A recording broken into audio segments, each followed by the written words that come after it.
What's up? I hope y'all are doing well. I hope everything is amazing with you. We're going to continue going into a viewpoint from Brazil de Bourbourg, and we're going to just continue to translate everything that he's got and bring it forward. And a lot of my other things that I've been able to find, other readings that I've gone through, both digitally and literally in person. Brazil de Bourbourg is he's held high, especially with the aspect that he's the one translating a lot of these documents. He's got them firsthand. So we're just going to go straight into it. I'm glad y'all are here with me. If you've been through with me this whole time, hey, I appreciate you. If you want to get a like or sub for all the translating that we're doing, it's a lot, and it's would be greatly appreciated.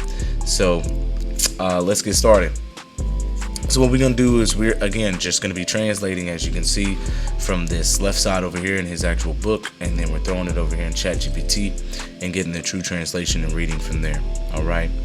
So the translation. In brief, sir, this is the story according to Ixiosochil's account.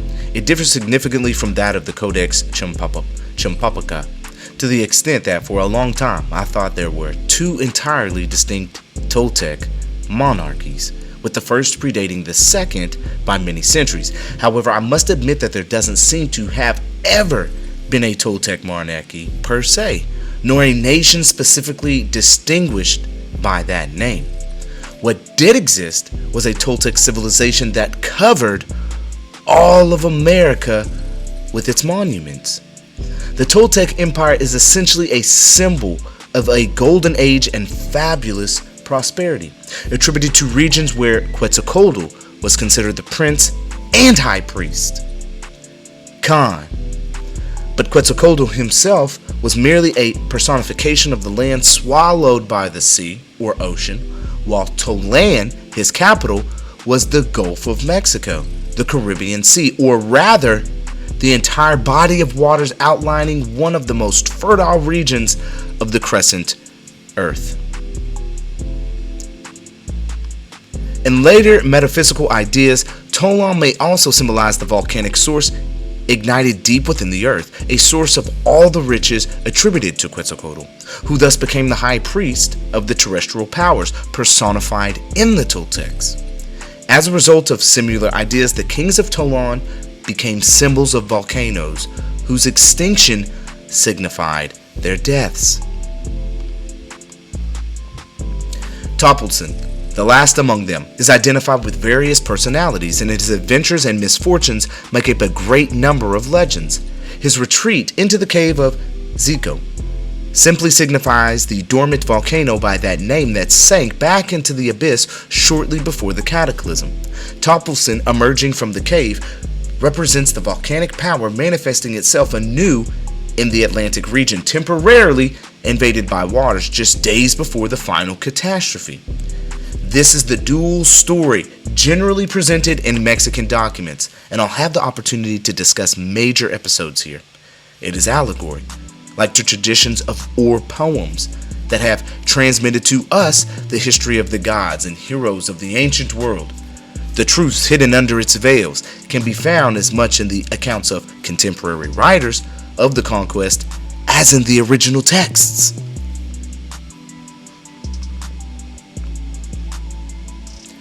It is undoubtedly a peculiar feature of Mexican history that this series of chronological annals wraps the accounts of America's natural disasters in the veils of their legends and royal dynasties. Although interesting, it offers nothing that hasn't already been said when discussing the origins of European or Asian nations. In all this old world, says Mr. D. Eckstein very wisely, quote, there are no historical facts that have been conveyed to us in a clear and simple manner. Everywhere they are incorporated in the form of an emblem and covered with a garment. Absorbed in the stereotyped myth, the historical fact is thus entrusted to the memory of bards, unquote. This, however, is only one side of the symbolism that hid the sacred mysteries from the uninitiated. Great historical facts linked to the origin of the world and known only to the initiated. were wrapped in a special symbolism, the knowledge of which was the final stage of initiation. This knowledge was also in the tradition songs taught in the noble schools, and these songs seemed the same to everyone. After learning to recite them in a common tone with others, the initiated were taught to say them in a different tone. In each verse, certain words received a distinct break, and the rhythm, and especially the accentuation, were partially changed. The same words thus took on such different meanings that the entire account was modified to the point of being completely unrecognizable to those who had only heard the first version. Well, sir, it is this break, this accentuation, and this rhythm that I have found and am successfully applying to all the verses of the Codex Chumpapoca. That's big, yo. That's really big. So, Manetho, the Sebonite, Herodotus, and other ancient authors have mentioned a sacred language in Egypt reserved for the priestly class. The author of the Stromata clearly alludes to this in the second of the two divisions of hieroglyphic methods, enumerating 3 symbolic kinds. He indicates enigmas as the last in order. Modern authors like Zoiga, Tlatoani, and Chapelon have discussed the duplicity of this mysterious language composed of parnomasia, or words with double meaning, without fully comprehending it, even while trying to explain the words of Clement of Alexandria. For my part, without intending to diminish the progress that Egyptian science has made since Champollion, I cannot refrain from repeating what Klaproth said a few years ago regarding the famous passage from the Stromata so luminously treated by Latrom. Quote, "One cannot, however, be sure that this explanation has resolved all the difficulties that the passage presented, and that it doesn't even, after the work of the famous Hellenist, need to be reconsidered and discussed, with the help of the knowledge one will acquire on the subject to which it relates. Far from aiding the explanation of hieroglyphs, one can say that this fragment from St. Clement of Alexandria will only be fully illuminated after the hieroglyphs have been perfectly understood. It is impossible to hope that this discovery may even occur." Unquote. These reflections from a critic, often too harsh for Champollion, are nonetheless judicious if one considers the state of philosophical mysticism in which Egyptian studies have remained, despite their material progress. It was a long time ago that the Baron d'Eckstein, with his profane insight into ancient matters, said that the so-called Book of the Dead, ancient Egypt, had been published by Lepsius, who, that no Egyptologist had yet broken its seals.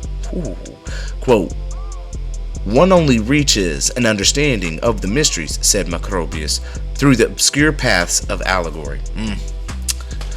Nature doesn't openly show them, even to the initiates. It is only men eminent in their wisdom who are entitled to interpret her secrets. It should suffice for the others to be led in the veneration of holy things through symbolic images."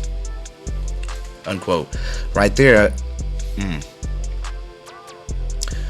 With all this mystical jargon, one ends up forgetting the primitive meaning of the mysteries, and most likely by the time of Macrobius, there were only ordinary initiates whose succession had been taken up by the Egyptologists of our day. The Book of the Dead has been translated with the veneration due to holy things, but it has been kept its secret. Until today, I only know of one man who has managed to find the thread that leads through this ancient labyrinth. It is my friend, Mr. Rouleau, who pointed out to me already 3 or 4 years ago, after reading my translation of the Popol Vuh, the mysteries contained in the sacred document of the Egyptians.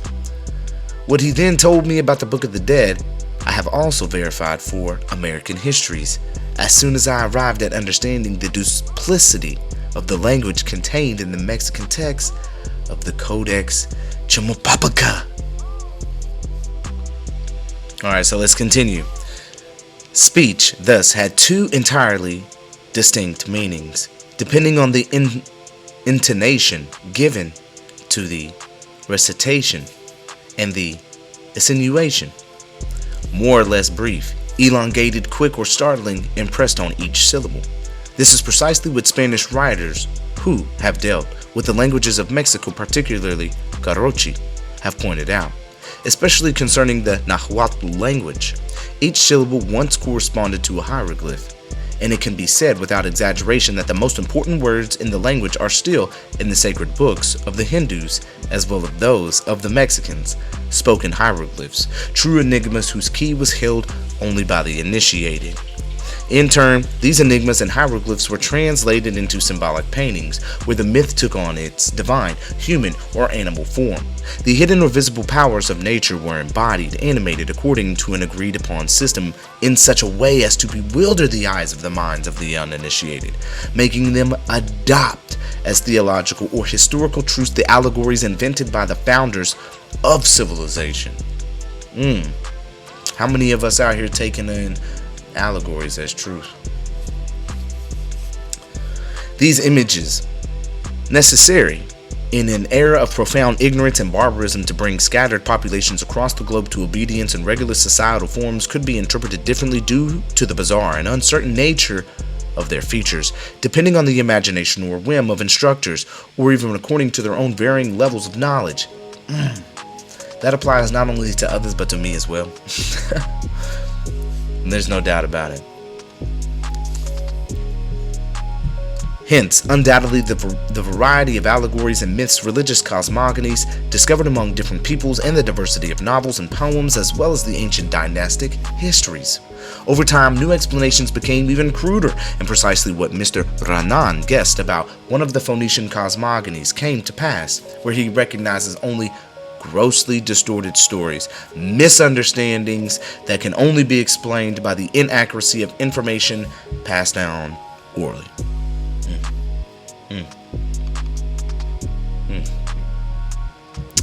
In Mexico, on the contrary, sacred traditions remained intact until the tragic time of the conquest.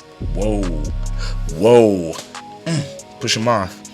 They were stereotyped in hieroglyphs as well as in common paintings, in rhythm and song, in solemn music and the cadence of moving dramas, even down to the smallest details of costumes and daily or civic life, as well as in all the acts of religion and worship.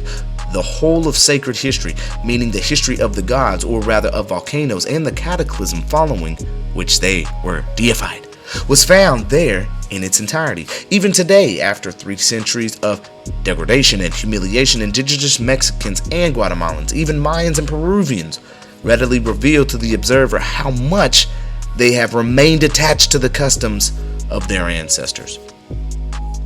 The entire American society rested on the integrity of the hieroglyphs from which it had emerged, and these in turn were manifest in its smaller observations. This is why the priests, who had the traditional repository, were so careful to ensure that nothing could be lost or altered over time. I hope y'all enjoying this. It's pretty good, man. This translation, I think Brazil de Bourbourg, he really has a great understanding, and this is just due to the fact that he's gone through so much in his life. And as he continues to go through this, he's just learning and then translating and learning more, and it's enlightenment all the way around.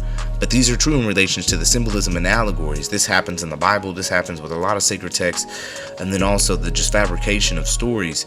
They're just blown into all these different things and interpretations and oral beliefs. And, oh, well, he said this and he said this. And then it just blows into a telephone effect. While all that's been happening over there and what they label as the old world, over here in Mexico, everything's just stayed as it always was. Okay, so continuing on. I myself have been witness more than once to the importance that the indigenous people of Queches or Cachiquels attach to the performance of their national ballets, and the respect they show towards the masters of the tune or sacred drum. They accord them the first place in every circumstance, at feasts as well as in church. It's only now that I understand the honors I myself received when, out of love for Guatemalan antiquities, I brought back to life, so to speak, the great memories of the past by staging the moving drama of Rabenal Achi, which had been banned by Spanish policy. I am no longer surprised that they once wanted to confer on me the supreme authority in their country, and that in Rabenal, upon learning of the arrival of my 2 volumes, the Popol Vuh and the grammar containing their national drama, the entire community went more than a mile to meet the messenger who was carrying them. They carried in procession the cross and the banners, with the incense of the church's candlesticks, as if they were about to receive the Archbishop himself.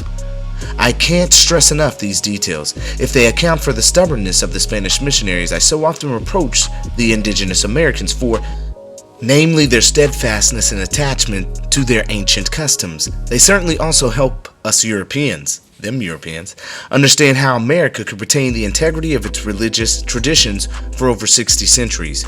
The choirs and moving dramas, still so sought after these populations, were undoubtedly one of the most attractive parts of their worship ceremonies. There were also the most solemn acts in their religious mysteries.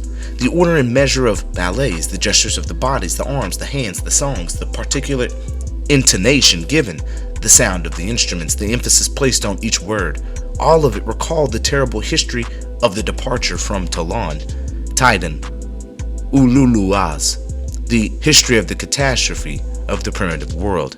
These priests, in instructing their disciples, primarily endeavored to have them thoroughly learn these sounds and accents. This is why these ancient songs have been able to preserve up to now, not only among the Mexicans, but among most other nations of America as well.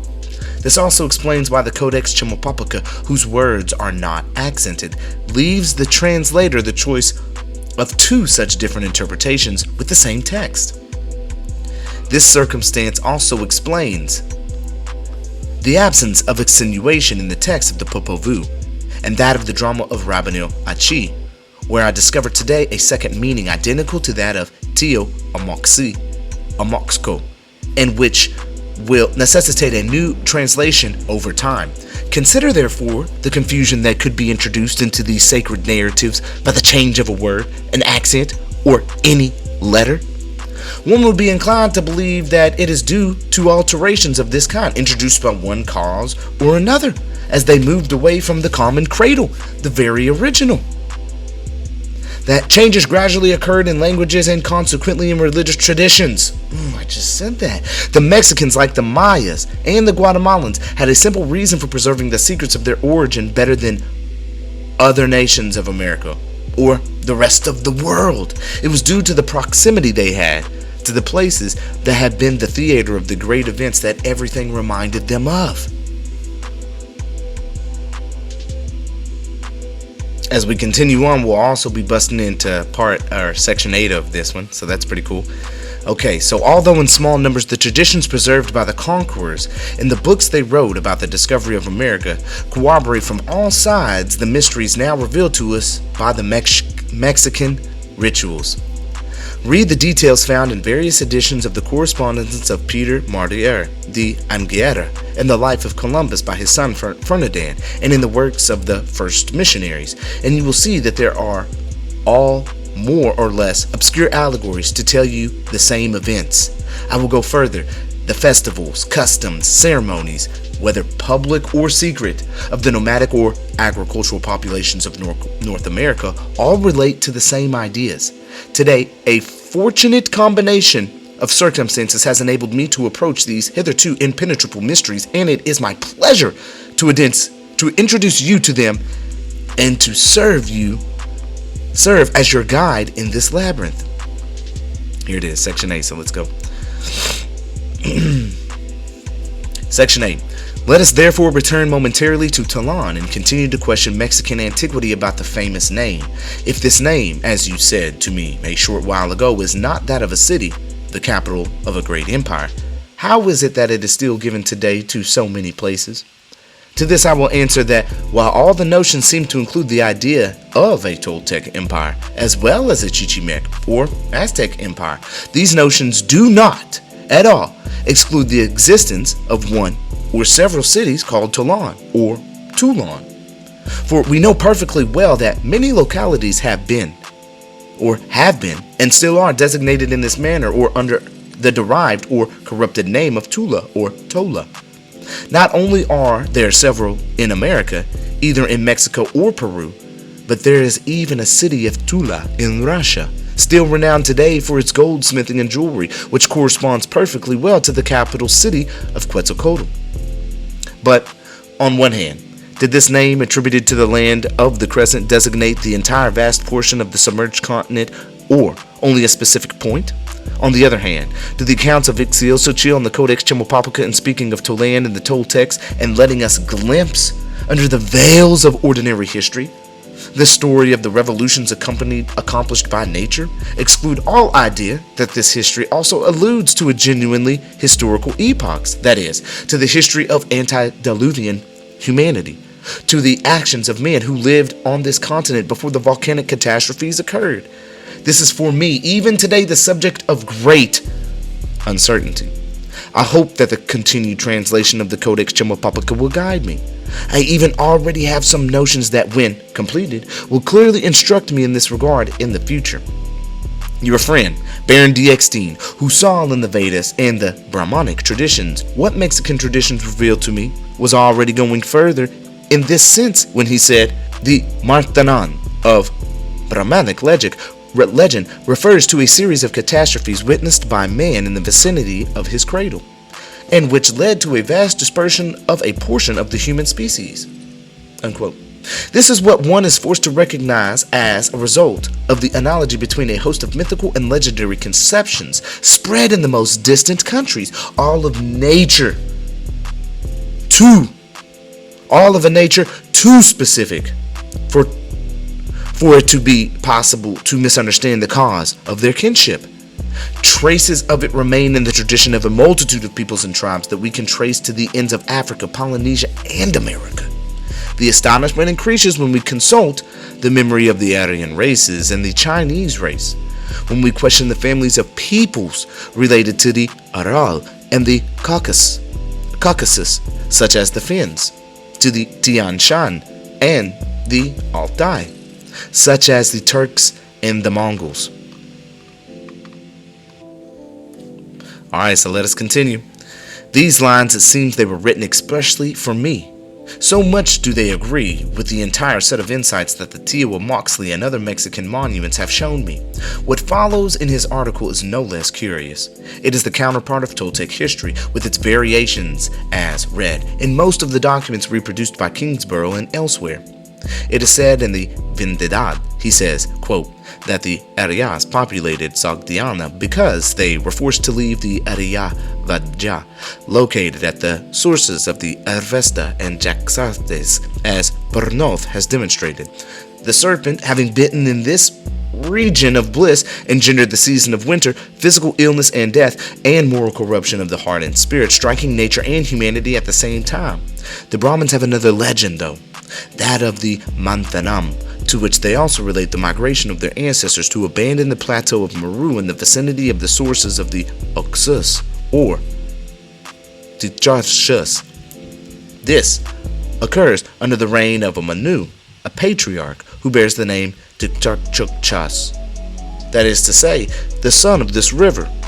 In the first of these two myths, everything relates to the abandonment of the regions near the sources of Jaxartes, due to a cooling of the climate, a change in the atmospheric state of Central America. In the other, it is a question of major volcanic eruptions accompanied by the collapse of a mountain system neighboring the Karakoram chain. Between these two events, there must have been a lapse of more than a century, also linked to the myth of the fall of man. They are also related to that of the loss of a social order that established a very close relationship between men and gods, the race of Tantalus, and that of the Olympians. Unquote. I like that one. It goes without saying, sir, that in the citing and reflections of your friend, I in no way intend to make you adopt his doctrinal opinions, as they have nothing to do here. All I care about is to make you judge for yourself the identity of Indian notions with those of Mexico. Let's continue to see to what extent they seem to relate to the reign of Toplitsin in the history of Tolan. Quote, the world had grown old. Everything was worn out to the last thread of existence. Agni no longer blazed on the altar nor burned in the domestic hearth. Soma, who once penetrated the three worlds in the form of Vishnu, with his inspiring sap, was drying obscurely between the rocks. Not a drop of rain was left, nothing to make the rivers overflow. Inseparable gods, Agni and Soma, were no longer reproduced among the Aryas, no longer regenerated there through the food of the hearth and the libations of the altar. All the gods were losing their virtue, and their brilliance, since Agni and Soma no longer illuminated them, ceasing to inspire them with their strength and wisdom. Men could no longer penetrate themselves. The gods had disappeared from the world. There's a footnote.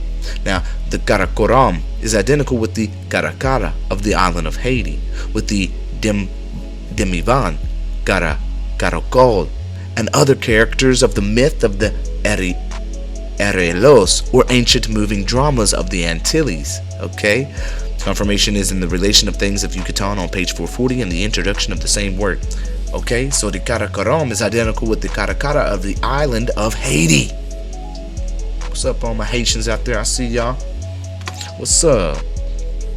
Alright, let's keep it going. You will find, sir, all these things in the first part of the Codex Chumpapuca when reading the account of the ruin of Huaymac and his Toltec kingdom. Quote, the legend of the Mantanam, continues Mr. D. Eckstein, is not limited to the reproduction of a new cosmos born from the agitations of the ocean, the work of the two families of gods. It also gives birth to this creation in the figure of a celestial goddess, an Aphrodite, the Mylitta of the Cephens. It also accounts for the whole series of celestial apparitions that are related to the presence of a comet. It is about the dragon whose head invades the skies and whose tail plunges into the ocean, a monster that wants to devour the sun and the moon and threatens the newly hatched cosmos with destruction. Now we getting somewhere. You will encounter this dragon more than once, sir, in the course of these letters. You will soon discover it in the vast underneath hearth, which is so often mentioned in the documents and whose final explosion determined the ruin of the ancient world. This is the hearth whose first 7 volcanoes are depicted by the 7 heads of the monster, such as also the Lernean Hydra, whose flaming heads are reborn as they are severed. And when this dragon, whose tail plunges into the depths of the ocean, raises its haughty head to the heavens, how can one not immediately see in this image the idea of the depth of this hearth which still agitates the Antilles today, and which, on the day of the ruin, momentarily raised a mountain whose peak seemed to threaten the masters of the firmament? There is no other explanation for this myth, and you will often be convinced with me of this immense clarity that the Mexican books shed on the whole set of the ancient mythology. Such is, continues Mr. D. Eckstein, quote, the myth of Vorhau and Gatau, which formed the head and tail of the monster, a myth spread over the entire surface of the land among a host of wild tribes in Africa, America, and the austral world, with a conformity of traits most striking.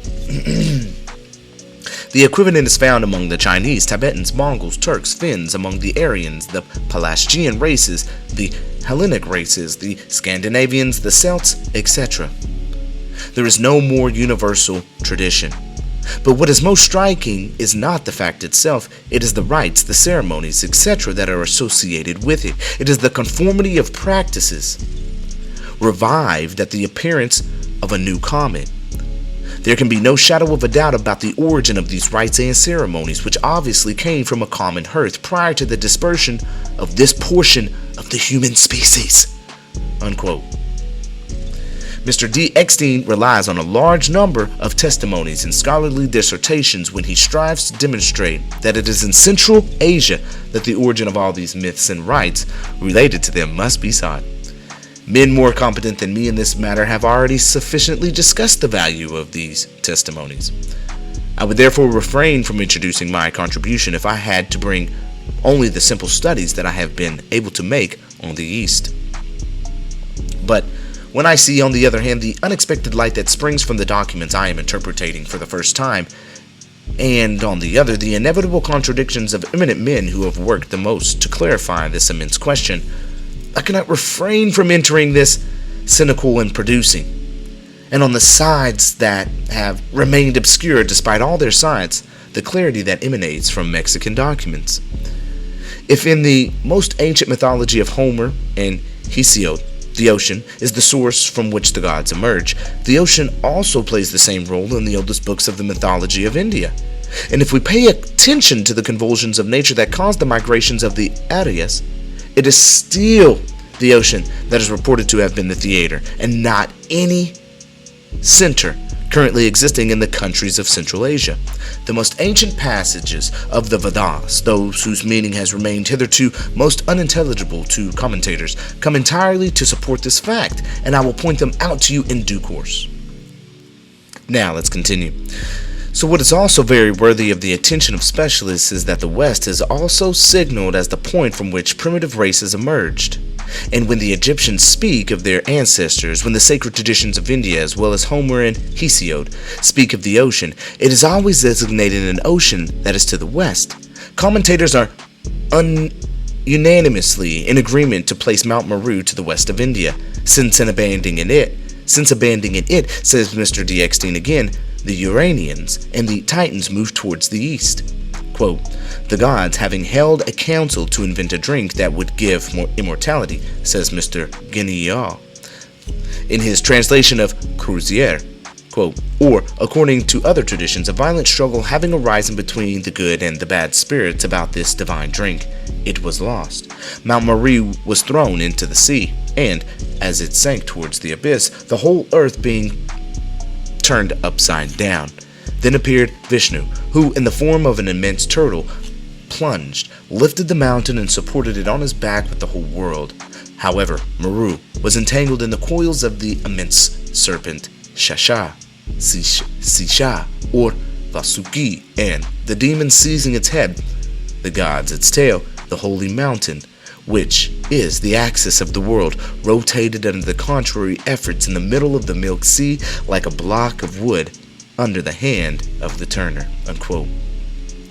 Despite all the respect that inspires me for these immense men who, for so many years, have devoted themselves to the antiquities of India, I must admit that it seems impossible to me that this description could ever have suited a locality in Central Asia.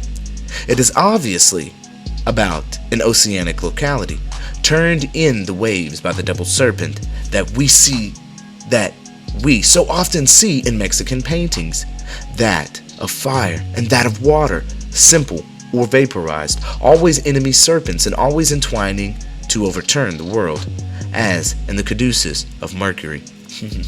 As for the turtle, it has its origin in one that, according to the traditions of Haiti, comes out of the shoulder of Demivan, Gara, Garo, Go, after the sea, and the islands have come out in broken ground, a turtle on which men established the first dwellings after the cataclysm. And the shoulder of Demivan recognized that of Pelops, the image of the earth, coming out from the crescent that we are talking about a little bit earlier. The men, or Metzli, whose curved form is not only compared, as I told you, to the moon, to a phallus, but also to an arm, to a leg at the knee, of which is an abscess that, when bursting, overturns the world. This Metzli is also the thigh of Jupiter, from which Bacchus comes out, as I will show you later, because in meros, or thigh, as Mr. Guignard rightly observes, you also have the root of the word Meru, identical with that of men. And if this sacred mountain is ever to be found again one day, it would not be useless to remember that Mount Meru, the central point of earth, rises like an immense phallus from the center of an immense yoni, among the islands of which the sea is sown, just like the peak of Garu, Guiera, among the small Antilles, or that of the Cibao group, on the island of Haiti in the Caribbean Sea. Shout out on my Haitians out there. I see y'all. What's up? All right, let's keep it going. Let's keep it going. Section 9. Oh wait. Yeah, we is in section 9. All right, cool. So section 9. But whatever opinion may be held about this mountain as well as the other geographical myths of India, it is a constant, according to Crozier and the most learned mythologists, that they cannot in any way be topographically applied to India itself. Note, moreover, that Baron D. Eckstein, in according with all the traditions that he unravels successfully in his writings, moves the myths concerning the Mantanam cataclysm in turn from the Indian Ocean to the Persian Gulf, to the Red Sea, and to the Mediterranean, where he always finds them with a more or less local character.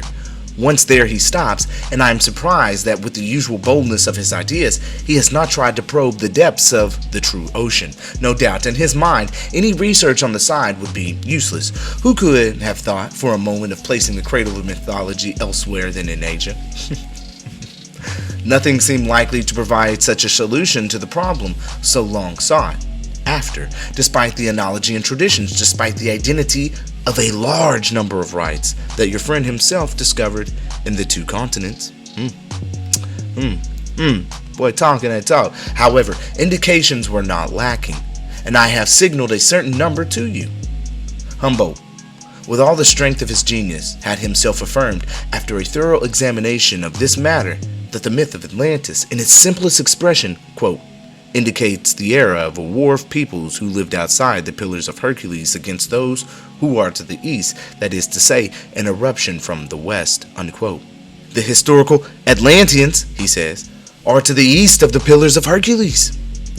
Herodotus places them 20 days from the Garamantes, unquote. Nothing more natural. Agree. Atlantis no longer existing, what remained of its eastern inhabitants must have taken refuge in Africa, just like the Westerners in America.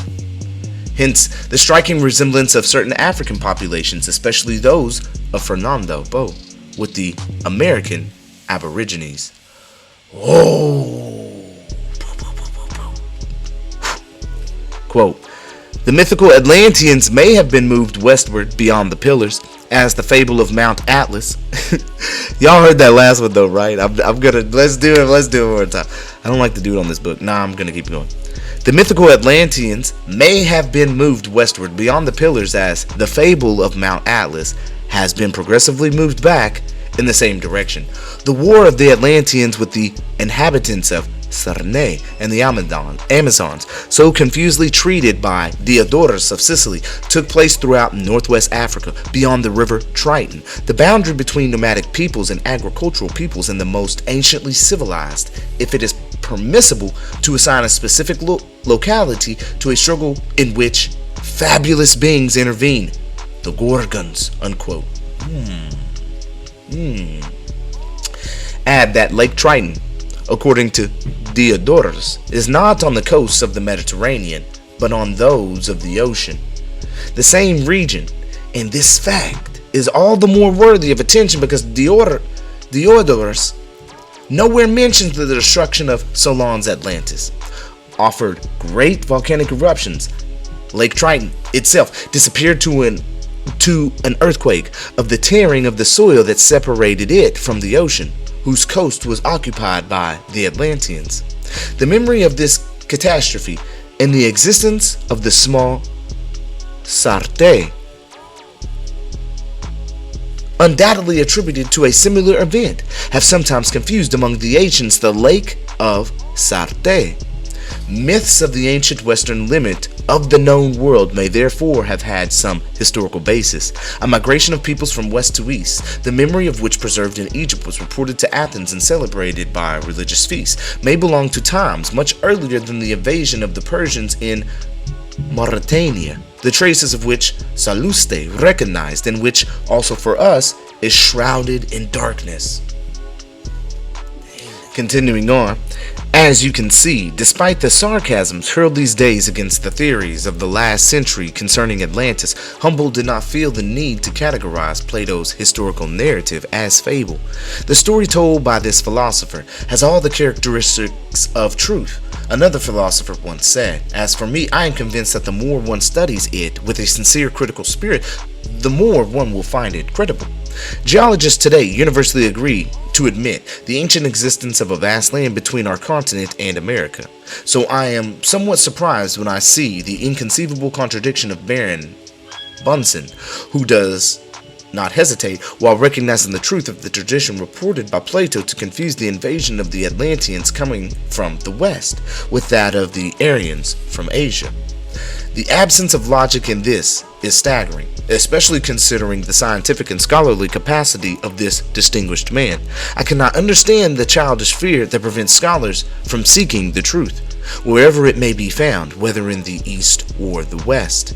Here I am, sir, once again far removed from the history of the Toltecs that I begun to explain to you. Fortunately for me, if all roads lead to Rome according to popular proverb, I will permit myself to apply it to Mexico and say that all roads lead to Toltec, as you've seen, and it's your friend DXteen who has shown you this in relation to India. The tradition of its prosperity and its ruin is reflected in the religious rites of all the peoples of the earth. But if you remember, the history of the Toltecs is just a major episode in that of the Chichimecs, whose vast empire had long been established according to Mexican annals, at a time when the Toltecs had not yet acquired any importance. Their capital alternately bears the names of Ame, Ka, Me, or Hue, Tlapalan, and it is there, according to Tlatoani, that all the sages and astrologers of the American world once gathered to work the reform of the calendar. So it is the Chichimecs that we must deal with. It is the situation of this great city, the center of the arts and civilization, before continuing to the examination of Tolan and the Toltecs. Where was Hue Trapalan? And what was this famous land? In which places in America should we look for it? This is the question that all historians have asked themselves, from those of the conquest era to Clavigero and Humboldt, up to your humble servant. We have all worked to clarify it as best as we can, and it is only today that I dare answer it with the assurance of being in the truth. The most serious writers, in agreement with the overall traditions, unanimously place Hue Tlapalan in the regions that extend to the north of Mexico, at a considerable distance that Torquemada ventures to estimate at about 600 miles, but he gives Hue Tlapalan as the homeland of the Toltecs and assigns Ame, Game to the Chichimecs, which Clavigero wrongly confuses with Mecan. In reality, the first and the second are the same. They are different designations for the same locality or the same region, which, like Toulon, has all the characteristics suitable for the continent submerged under the waters, although, after the cataclysm, the names Amekame and Hue Tlapalan could have been given to neighboring regions to the north. The first, which one could write more correctly as Amakeme, literally, the three curves in the hand of water, could refer to the three seas formed by the ruin of the Crescent, the Caribbean, the Gulf of Mexico, and the Atlantic, unless me from Metal here expresses the volcanic idea that the whole name means the three volcanoes on the hand of the water. These definitions all fit, as you can see, into the same order of ideas, and the same goes for that of Hue Tlapalan. Alright, continuing on. So the first term, Hue, a doubling of Hue, means great, carries in Nahuatl the sense we give to the word ancient. But here, as in most texts from the Codex Chimalpopoca, it must allude to those who have grown, to the giants of the mountains, to the most considerable upheavals of the earth. These upheavals having mostly taken place in the southeast of Mexico, around or within the Caribbean Sea. It follows that it is on this side that one should look for the capital of the Chichimecs, Tlapalan, the land of colors. Alludes at once to the idea of dawn, the colors of the sky, the rising sun, and a place of flames of color. Such are the etymologies that I can give you for this name, although later Tlapalan, without being preceded by Hue, seemed to signify in turn the east, the country's neighboring Honduras, and even, according to Ixtlioxochitl, the Gulf of California. Everything here, according, comes together to demonstrate that these names can only apply in reality to the region submerged under the waves, either because of its location or in relation to the circumstances that marked its final catastrophe. Now let's turn to the Chichimecs. These populations represented sometimes as living in the most barbaric conditions and sometimes as having made the most astonishing progress in civilization. This contrast, which I have often tried to explain to myself before without being entirely satisfied, arises solely from a confusion inevitable for everyone, as no one has so far been initiated into the ancient mysteries of Mexico. It is the confusion between the Chichimecs as a nation and the Chichimecs as telluric powers. These powers, as far as I can tell, seem to be primarily classified into three main groups: the Chichimi or Chichimeca, the Tolteca, and the Azteca. I will speak in turn about each. I will explain their roles in the natural order, roles perfectly analyzed in the text of the Tlatoani and summarized in their names. Let's start with the first. It says, it has a CM pronounced chi. Chi. It is a syllable that Molina does not account for in his vocabulary, but according to Vitancourt, it is a preposition expressing what is at the very bottom, at the deepest, just as a ko signifies what is at the very top. In Quechua, chi is the mouth, a opening. It is the preposition in or at. Chi, as in small dog, a small dog, or chi is a small dog. Like those called Chihuahuas, this guy, dig under burrows where they live in communities. Strangely enough, not only in their own kind, but also with snakes and owls. This is confirmed by travelers, as well as reports made by American commissioners to the Union government, although I suspect here the reminiscence of some ancient tradition.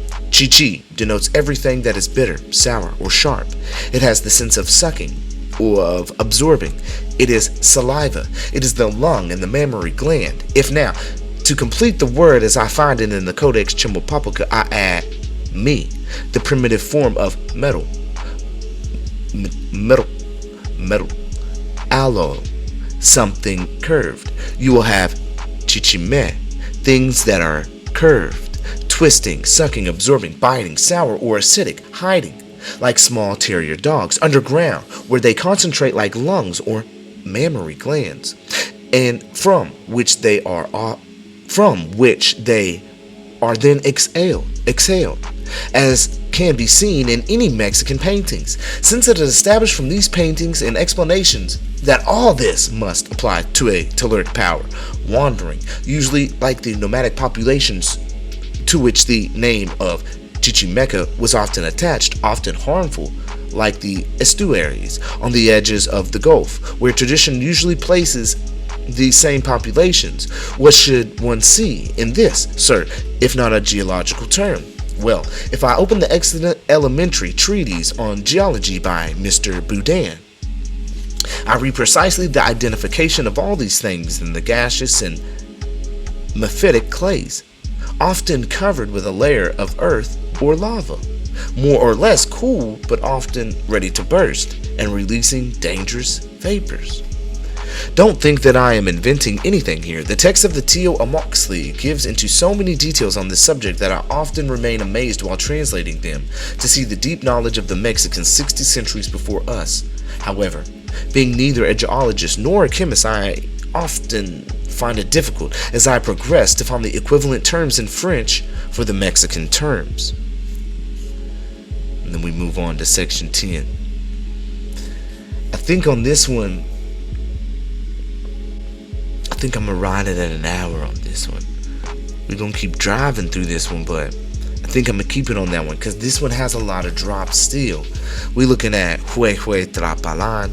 We're looking at Atlantis spreading on both sides. The Aboriginals being classified as both sides as swarthy, dark complexion. I mean, yo, this one's got a lot of drop in it. And I think there's a lot of things that anybody can go back and kind of look at themselves and dive deep, because this is a really deep take on it. And this is the guy that's translating these texts at that time. So I find it really important. Yeah, I really like this interpretation. I think it's pretty cool. Taking everything in. And I wasn't there to say anything, I know for sure, but this is a really good one. So we're just going to keep reading into it and we're going to see what we can catch, you dig? Catch me on the next one. Part 4 coming up. Part 3, baby. Let's go.